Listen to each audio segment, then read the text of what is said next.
क्या क्या पता चलने दो। क्या क्या बताया है? मैंने बताया है सबसे पहले ऑरेस्टेड एक्सपेरिमेंट। किस लेसन में? Magnetic effect due to electric current. जो मैग्नेटिक इफेक्ट है, चुंबकीय प्रभाव है करंट की वजह से, इलेक्ट्रिक करंट की वजह से जो मैग्नेटिक इफेक्ट है, उसमें मैंने क्या क्या बताया आपको। सबसे पहले बताया था ऑरेस्टेड एक्सपेरिमेंट। ऑरेस्टेड एक ऐसे फिजिसिस्ट हैं, ऐसे भौतिकविद हैं, भौतिक विज्ञान के ज्ञाता हैं, जिन्होंने सबसे पहले बताया कि जब करंट किसी कंडक्टर में फ्लो होती है तो उसके सराउंडिंग एक मैग्नेटिक फील्ड जनरेट हो जाती है। इसी एक्सपेरिमेंट को आप ऑरेस्टेड एक्सपेरिमेंट के नाम से पढ़ते थे। इसके बाद हम लोगों ने सीखा कि जब स्ट्रेट करंट का रिंग कंडक्टर होगा, कोई सीधा धारावाही चालक होगा जाकर के, अगर उसमें करंट आई फ्लो हो रही है तो उसके चारों तरफ मैग्नेटिक फील्ड जो जनरेट होती है उसका नेचर क्या होता है, मैग्नेटिक फोर्स ऑफ लाइंस कैसी होती हैं। तो हम लोगों ने सीखा था कि जो मैग्नेटिक फोर्स ऑफ लाइंस होती हैं, मैग्नेटिक फोर्स ऑफ लाइंस को हिंदी में बोलते हैं वैद्युत बल रेखाएं। मैग्नेटिक फोर्स लाइंस वैद्युत बल, sorry, magnetic force of lines है तो चुंबकीय बल रेखाएं, वो थोड़ा से इंग्लिश हिंदी प्रोनाउंसिएशन में दिक्कत। तो मैग्नेटिक फोर्स ऑफ लाइंस को क्या बोलेंगे हम? चुंबकीय बल रेखाएं। होती कैसे हैं? स्ट्रेट करंट का रिंग कंडक्टर की वजह से जो है कॉन्सेंट्रिक सर्किल बनाते हैं। जैसे मान लो आपके पास ऐसे कोई सीधा स्ट्रेट करंट का रिंग कंडक्टर है, तो इसमें जो मैग्नेटिक फोर्स ऑफ लाइंस बनेंगी जाकर के, वो कैसी होंगी जाकर के? ऐसे। बोलो कैसी होंगी? कॉन्सेंट्रिक सर्किल्स होंगे। कौन से सर्किल बनेंगे? और ये आपके पास जो है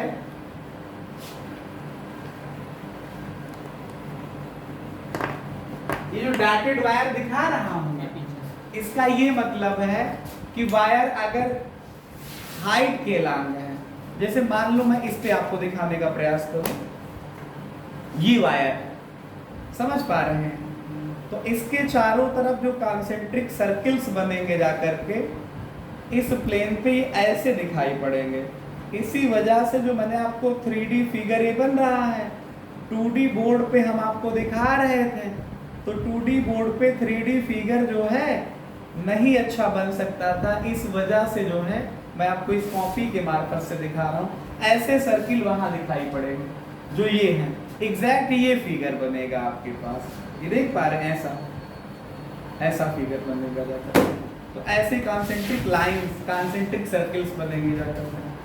फिर हमने आपको पढ़ाया था कि स्ट्रेट करंट का रिंग कंडक्टर की वजह से किसी पॉइंट पे जो मैग्नेटिक फील्ड की वैल्यू होगी, सीधा जो तार है अगर उसमें करंट फ्लो हो रही है तो उसकी वजह से जो मैग्नेटिक फील्ड की वैल्यू होगी वो mu 0/4 pi 2I upon A होता है, जहां पे A का मतलब है कि जैसे ये स्ट्रेट करंट का रिंग कंडक्टर है, बोलो सीधा तार है, इसमें करंट फ्लो हो रही, इससे मान लो कि कोई पॉइंट P है, यहाँ पे ये डिस्टेंस कितनी है? A के बराबर। अब किसी ने बताया कि करंट जो सब्जी इसमें फ्लो कर रही है, इसकी वजह से बताओ पॉइंट P पे मैग्नेटिक फील्ड कितना आएगा? तो मैग्नेटिक फील्ड की वैल्यू आएगी mu 0/4 pi 2I upon A। तो A क्या है? ऑब्जर्वेशन पॉइंट, या जहां पे हमको वैल्यू निकालना है उसकी तार से या वायर से परपेंडिकुलर डिस्टेंस से लंबवत दूरी है जाकर। ठीक है, बोलो। फिर हमने आप लोगों को पढ़ाया था कि अगर कोई करंट करिंग सर्कुलर लूप है, मान लो ऐसा कोई लूप है, बात समझ पा रहे हो?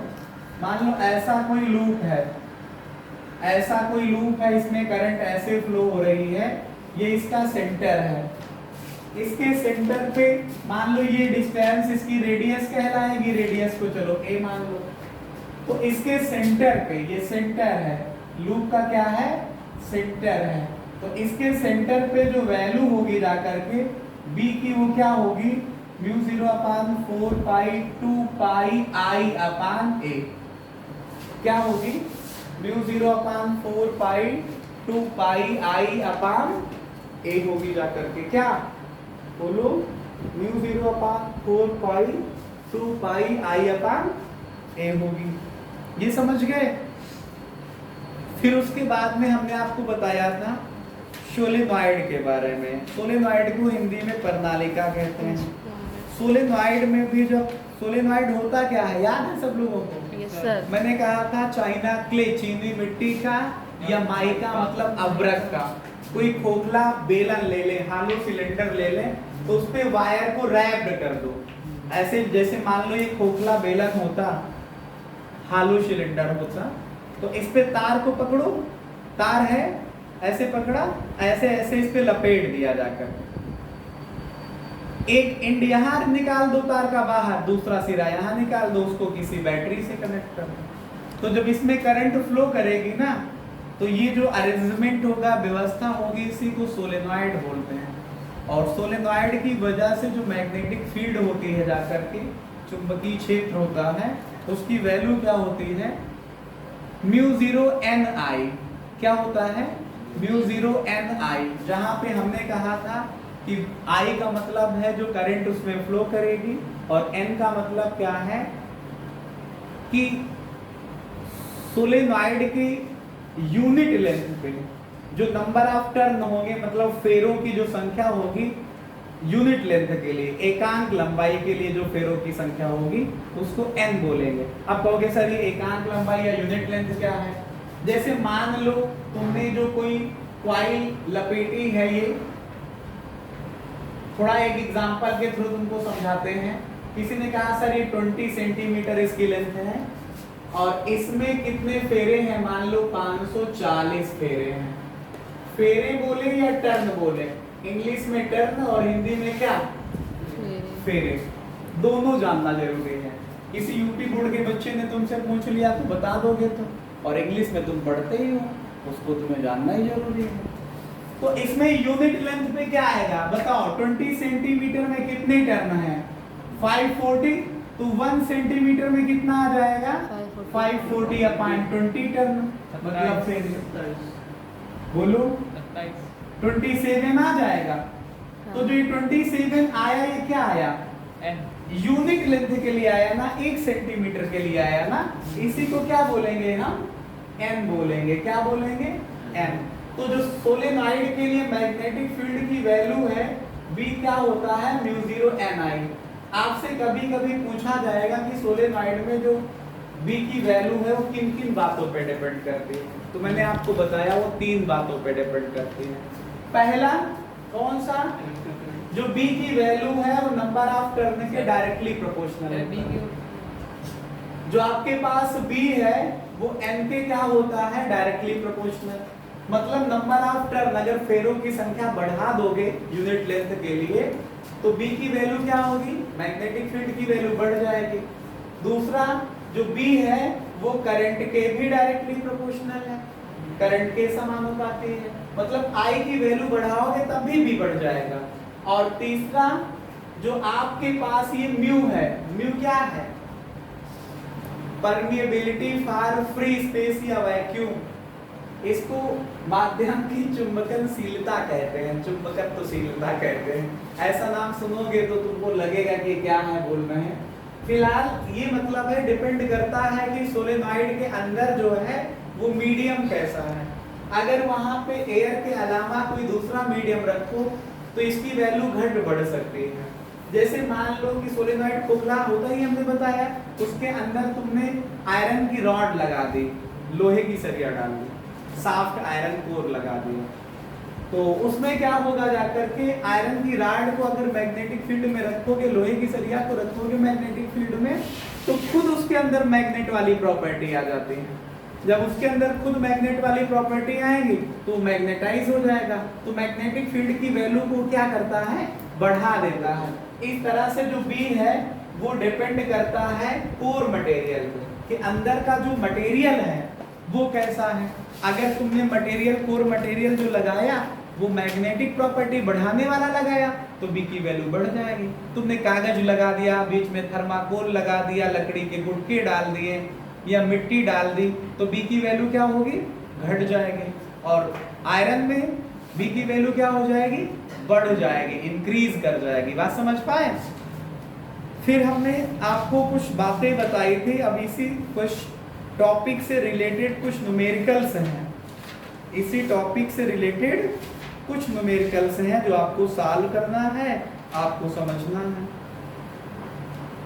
न्यूमेरिकल्स या कुछ कॉन्सेप्चुअल क्वेश्चंस भी हो सकते हैं। हम पहले आपको कॉन्सेप्चुअल क्वेश्चन बताते हैं। जैसे आपको कभी ये लगे कि सर ये मैग्नेटिक फोर्स ऑफ लाइंस हैं, ये मैग्नेटिक फोर्स ऑफ लाइंस हैं। अगर ये parallel magnetic force of lines है, कौन है, मैग्नेटिक फोर्स ऑफ लाइंस है, वैद्युत बल रेखाएं हैं। अगर ये पैरेलल दिखाई पड़े तो इसकी इंडिकेशन को मैंने कल समझाया था, कहा था कि जहां पे मैग्नेटिक फोर्स ऑफ लाइंस की संख्या ज्यादा होती है वहां मैग्नेटिक फील्ड बी की वैल्यू ज्यादा होती है, जहां पे संख्या कम होगी वहां पे बी की वैल्यू क्या होगी, कम होगी। लेकिन जब ये पैरेलल लाइंस होंगी और तो इनके बीच की गैपिंग इक्वल होगी, तो यूनिट एरिया पे या एकांक क्षेत्रफल से जो लाइंस पास होंगे जा करके उनकी संख्या कांस्टेंट होगी। कांस्टेंट होने की वजह से जो है ये b की वैल्यू क्या होगी, एवरी पॉइंट पे सेम होगी, प्रत्येक बिंदु पर बराबर होगी जा करके। तो इस तरह से फिगर को देख करके भी आप कॉन्सेप्चुअल क्वेश्चन, अगर कभी ऐसा आया कि किसी ने पूछा कि बताइए एक ऐसी फील्ड होगी यहाँ पे, तो आप कह सकते हो कि एवरी पॉइंट पे या प्रत्येक बिंदु पर b की वैल्यू कांस्टेंट होगी। तो इस फील्ड को क्या बोलेंगे हम, यूनिफॉर्म मैग्नेटिक फील्ड बोलेंगे। अगर कहीं वैल्यू कम है कहीं पे ज्यादा है तो वो वेरिएबल है, लेकिन अगर सभी पॉइंटों पे वैल्यू सेम है तो कैसी फील्ड है, वो यूनिफॉर्म है जाकर के। एक क्वेश्चन लिखा है कि थोड़ा ध्यान से सुनिएगा, which effect of current can be utilised in detecting a current carrying wire concealed a wall. कोई दीवार है, दीवार में कोई करंट कैरिंग वायर मतलब तार है, वो छिपा हुआ है, कंसील्ड है ना, बोलो क्या है, वॉल में अगर छिपा हुआ है तो करंट की कौन सी प्रॉपर्टी का यूज करके हम उसका पता लगा सकते हैं। लिखा है which effect of current can be use, which effect of current, current का कौन सा प्रभाव is used to utilise in detecting a current carrying wire concealed in a wall. किसी वॉल में अगर तार छिपा हुआ है और करंट की कौन सी प्रॉपर्टी से वो पता लगाया जा सकता है कि यहाँ इसके आसपास हो सकता है। तो आपको पता है कि जब कोई करंट कैरिंग कंडक्टर में करंट फ्लो करता है या फ्लो करती है तो उसके सराउंडिंग में मैग्नेटिक फील्ड जनरेट हो जाती है। अगर करंट की वैल्यू इसमें होगी तो वहां अगर आसपास कंपास नीडल को ले जाओगे तो हल्का फुल्का थोड़ा बहुत डिफ्लेक्शन हो सकता है, क्योंकि दीवार में छिपा है। तो दीवार का मटेरियल कैसा है, वो मैग्नेटिक फील्ड की वैल्यू को घटाने का प्रयास करेगा। लेकिन अगर करंट की वैल्यू ज्यादा है तो उसके चारों तरफ एक वीक मैग्नेटिक फील्ड जनरेट हो जाएगी। समझ पा रहे हो। तो हम कंपास नीडल की हेल्प से बता सकते हैं, मतलब प्रॉपर्टी कौन सी हुई करंट की, जो मैग्नेटिक इफेक्ट को प्रोड्यूस कर रही है। करंट मैग्नेटिक इफेक्ट को प्रोड्यूस कर रहा है, चुंबकीय प्रभाव को उत्पन्न कर रहा है, जिसकी वजह से हम बता सकते हैं कि वायर कहाँ है दीवार में। ठीक है, बोलो। अच्छा, लिखा है what conclusion do you get from the observation that a current carrying wire deflect a compass needle place near it. अगर हमारे पास कंपास नीडल को अगर हम रखते हैं करंट कैरिंग वायर के पास, तो इससे आप कौन सा कंक्लूजन निकाल सकते हैं। हमने आपको बता रखा है कि अगर करंट कैरिंग कंडक्टर के पास कंपास नीडल को ले जाओ तो कंपास नीडल का काम जानते हो क्या है। कंपास नीडल जो होती है जाकर के, इसको चुंबकीय सुई भी बोलते हैं। कंपास नीडल को चुंबकत्व सुई या चुंबकीय सुई, इसका काम ये होता है कि जब इसको कहीं पे ले जाओगे, अगर वहां पे मैग्नेटिक फील्ड है तो इसमें डिफ्लेक्शन होगा, तो करंट कैरिंग कंडक्टर के पास जब इसको ले जाओगे तो उसमें भी डिफ्लेक्शन होगा। डिफ्लेक्शन का मतलब वो हिलेगी डुलेगी जा करके किसी दिशा में, जिस दिशा में हिलेगी डुलेगी उससे पता चल जाएगा कि वहां मैग्नेटिक फील्ड है। समझे? बोलो, नहीं समझ पा रहे? कुछ बोलोगे? हाँ हूँ करके कुछ बोलोगे? एक क्वेश्चन तुम्हारे सामने रख रहा हूं, लिखा है, क्या लिखा है कि magnetic field lines in the middle of current carrying solenoid are. जो करंट कैरिंग सोलेनॉइड है उसके अंदर में जो मैग्नेटिक फील्ड लाइंस होती हैं जाकर के वो कैसी होती हैं? सर्कुलर सर्किल्स होती हैं कि स्पाइरल होती हैं? स्पाइरल आप लोग समझते हैं क्या? जो ये डिजाइन बनती है स्पाइरल, जो आप लोगों ने देखा है स्पाइरल बाइंडिंग देखा है, वो स्पाइरल नहीं है। एक्चुअल में स्पाइरल का फिगर ये है, जैसे यहां से चलना स्टार्ट करो तो what is this, like as Martin figure, ये स्पाइरल है। और जो ये है जो आप बाइंडिंग में ऐसे ऐसे देखते हो ये, बोलो, इसको हेलिकल बोलते हैं। कैसा है? स्पाइरल है कि हेलिकल है?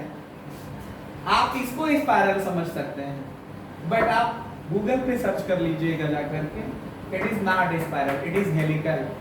आप लोगों ने क्लास 11th में जो 12th के बच्चे पढ़ते हैं वहां पे एक हेलिकल स्प्रिंग का क्वेश्चन है, याद है? एक्सपेरिमेंट है तो इस इलास्टिसिटी में, तो वहां पे बताइए स्प्रिंग हेलिकल ये है कि ये है? ये है ना, इस पे ये हेलिकल का केस है और ये स्पाइरल है। मॉर्टिन का फिगर देखा है? Yes sir. वो क्या होती है, हेलिकल की स्पाइरल? स्पाइरल है।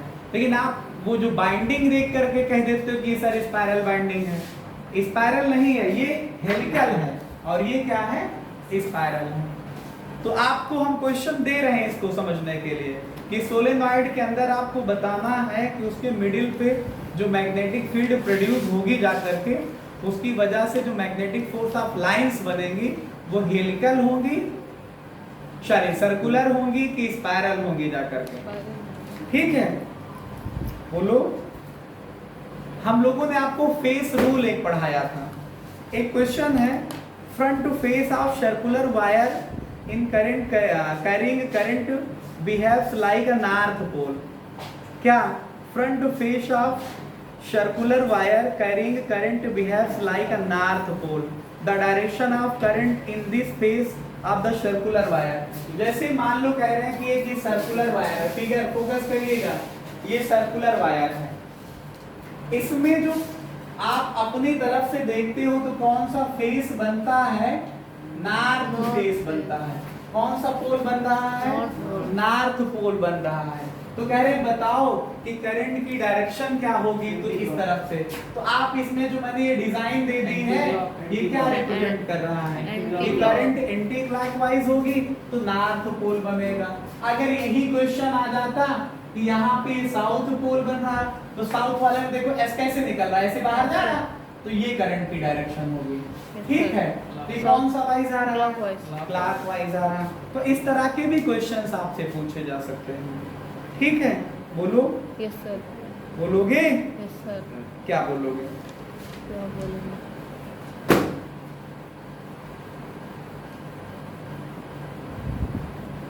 एक क्वेश्चन दिया है कि the back face of circular loop of the wire is found to be south पोल।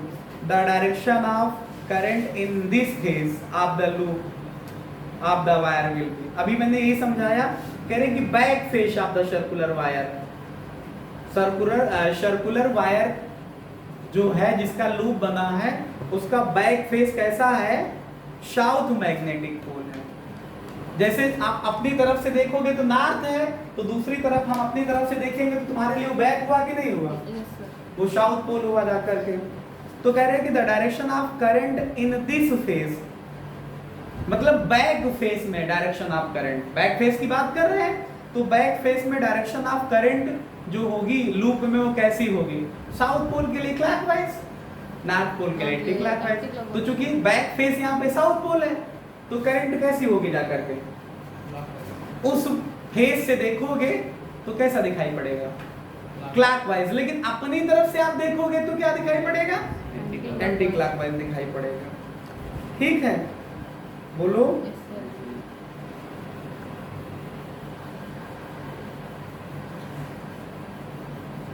ऐसी क्वेश्चंस हैं जिन पे आप डिस्कस कर सकते हो। आपकी बुक में जो है इस तरह का भी कोई न्यूमेरिकल इन्होंने वैल्यू बेस वाला नहीं दिया है कि करंट की वैल्यू दे दें, डिस्टेंस दे दें, उसके बिहाफ पे आप बता सको।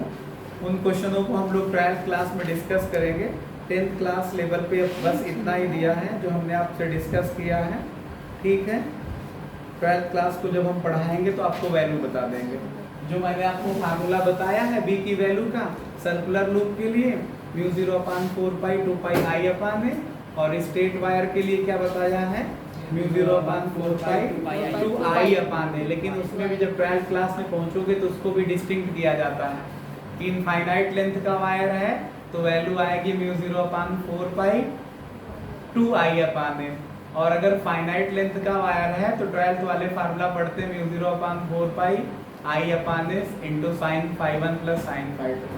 ठीक है, ऐसे केसेस हम लोग 12th में स्टडी करेंगे, बाकी कल देखते हैं। ठीक है, धन्यवाद।